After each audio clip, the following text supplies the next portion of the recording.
quiet, please. Oh my god, shh. Film's about to start.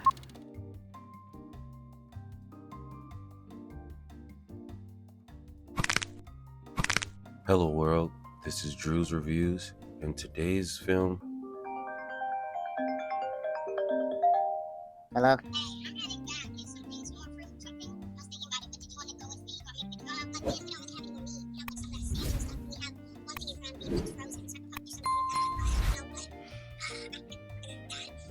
Well, I was recording right now, but I mean, it's up to you if you want to go. Well, I mean, I have my laptop and my laptop started ringing. No, it's fine. I can just cut all this out. It doesn't matter. I was just saying, I wasn't saying it because of any interruption. I was just saying, like, I'm recording, so it's better for you to just, if you want to go, just go ahead. Yeah. Alright. Alright, love you. Bye.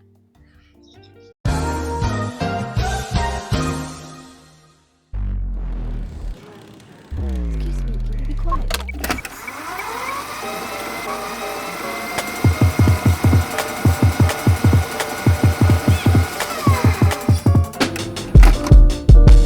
Hello world, this is Drew's Reviews, and today we'll be discussing Captain America Brave New World. It is directed by Julius Ona, continues the Marvel Cinematic Universe's exploration of legacy and heroism. Anthony Mackie stars as Sam Wilson, who has fully embraced the mantle of Captain America. Alright, so just to give some context, I'm a big fan of the MCU, as you can tell, and I also follow the interworkings and the background of what goes on in Marvel Studios and Disney, who owns Marvel Studios. I've always been watching who's in charge for a long time, whether it's Disney buying Fox or Disney buying Marvel or Star Wars. I've been watching all of this stuff, and at the time before they started working on Captain America Brave New World, Bob Chapek, I believe, was the CEO of Disney, which means he's running Marvel as well. And what happened is Bob Chapek just completely took away the power of Kevin Feige. This is after Endgame, and obviously Captain America Steve Rogers hands the mantle to Anthony Mackie, and then they make a whole show, Falcon and the Winter Soldier. That show does okay. It had mixed reviews. Everybody felt a little mixed. I liked it. I wish it was a lot more episodes, but you know. So during this time, Bob Chapek's vision is just get everything out as soon as possible.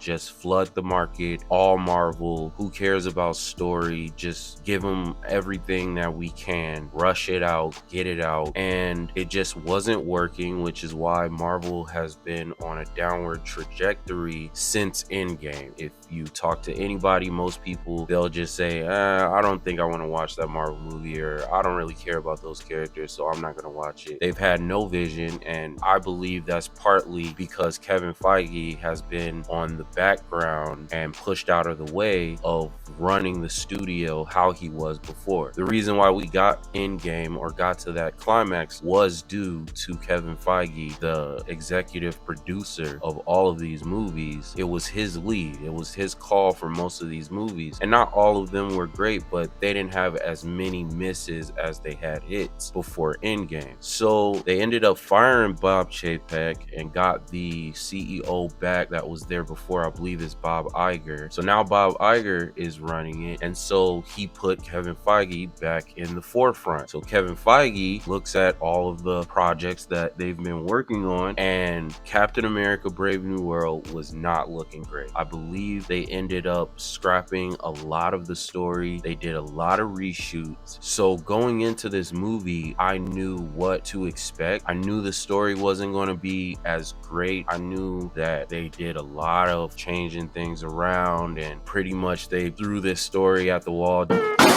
just to see if it stuck, because they didn't have a lot of time. They needed to get the movie out, and the more time they spend on trying to develop this movie, the more money they lose. So here we are. I'm sitting in the movie theater and experiencing the movie of whatever they're going to give us. And honestly, I'm a little half and half. For the most part, I enjoyed it, but it was just some things that just didn't work. Mainly the pacing. The pacing was really jarring, and the scope was really lackluster. It just felt a little boring at times. I liked what I was seeing, but I just wish the story was more fleshed out. And I understand the dynamic of Sam not wanting the super soldier serum, but to me, I just wish he would take it and know that he still is more. And I believe the way that Captain America is a good man, that you will stay who you are. Not a perfect soldier, but a good man. he is also a good man. That's why Steve Rogers gave him the mantle. Thank you.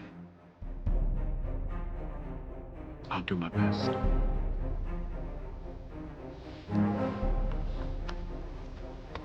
This way is yours.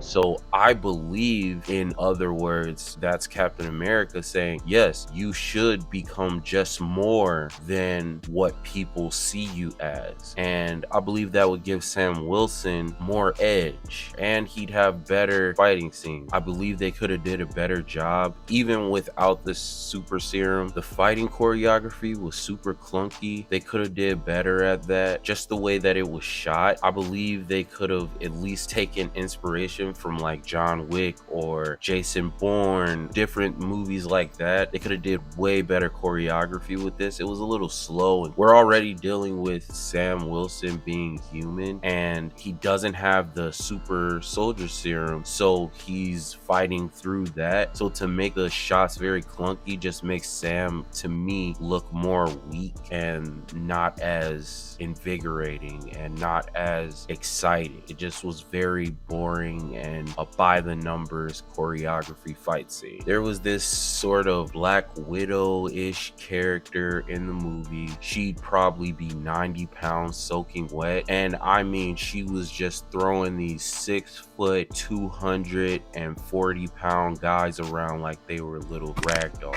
and that just took me out. I laughed a little bit. I'm like, there's no way. And she doesn't have super soldier serum, so just because she knows how to fight like Black Widow-ish and all of that does not mean that you can just throw around a 6 foot 240 pound man. Like, it's just not believable. Now in Falcon and the Winter Soldier, they had a young lady who took the super soldier serum, and she was actually wiping the floor with them because obviously she has extreme strength and all of that, so very believable. But in this, they kind of did the same thing, and it just wasn't working. It looked super goofy to me, very unbelievable, although we're talking about a fictional story, but you know, it just had no groundedness to it. Now if she was doing the same moves like Black Widow, where she has to throw her weight around a little bit, get on top of the guys, kind of cheat a little bit, kick them in the you know what, and all of that type of stuff, that would be more believable. I would understand that. But I mean, she was just punching these guys and they were just flying into the wall. Don't know why they made that decision, but it just wasn't a great one. And then the villain, it was okay. He was okay. I wish it would have been a little bit more, but again, I believe through the rewrites and the reshooting, they just took this and said, this is the best we got to make this story something, so let's just do that. And it was okay. Like, it wasn't terrible, but it was okay. Now, some of the things I did like, I thought across the board, the acting was great. Joaquin Torres, played by Danny Ramirez, I thought he was funny. I thought he was charming. I thought he brought a lot of fun and excitement to the role and to the movie. And his dynamic between Anthony Mackie, I believe their characters played well with each other. I enjoyed that a lot. I also enjoyed some parts of the story, but I was just wishing that there was a lot more to it. I liked where they were going. It just didn't feel fleshed out and felt rushed, which is understandable because of the reshoots again. But the fight scene on the Indian Ocean, wonderful. I loved that entire scene. I thought it was great. That is the standard of Marvel that I'm used to. That scene right there, I thought it was excellent. The dialogue, the fight scene, the flight scenes were great. I love his use of the shield and his wings and everything. I actually do like this version of Captain America a lot, not just because he's black, but mainly because because of the character Sam Wilson. I loved him in Winter Soldier, and all of his entries since then. I've always thought that Anthony Mackie should be the leading man once Steve Rogers stepped out of the light. I never thought it should have been Sebastian Stan who plays the Winter Soldier or Bucky. I never thought it should have been him just because of his background in the movies, with him being an assassin, and that's really hard for people to believe in you when you got this like death streak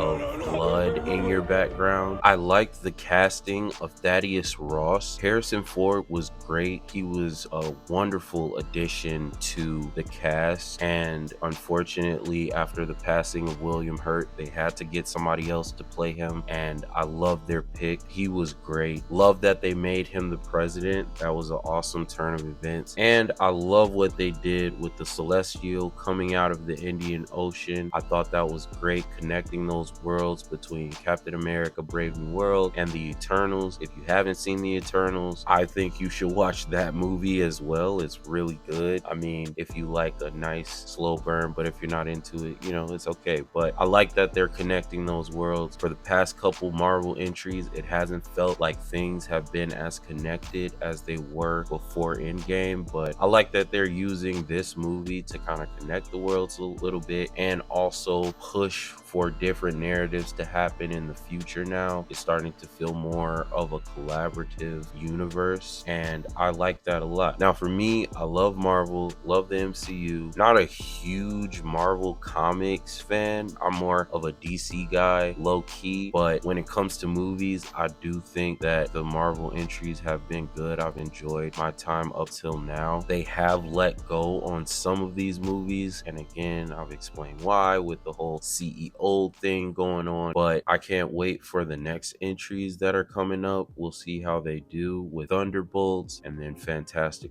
Four. I'm very excited for both, so we'll see how that goes. I am going to give Captain America Brave New World a 6 out of 10. Now the reason I'm giving it that grade is I just feel it was very middling. It wasn't the best story I've seen. It wasn't the worst story I've seen. It was okay. It was something I can see myself going back to watch, but not just for the story, mainly for the actors and the action scenes. Obviously Anthony Mackie. I might buy it on Blu-ray. I don't know yet. We'll see. I did overall enjoy myself. Thank you for tuning in to my review of Captain America Brave New World. Please like, subscribe, and comment. I would love to see your feedback, and in case I don't see you, good afternoon, good evening, and good night.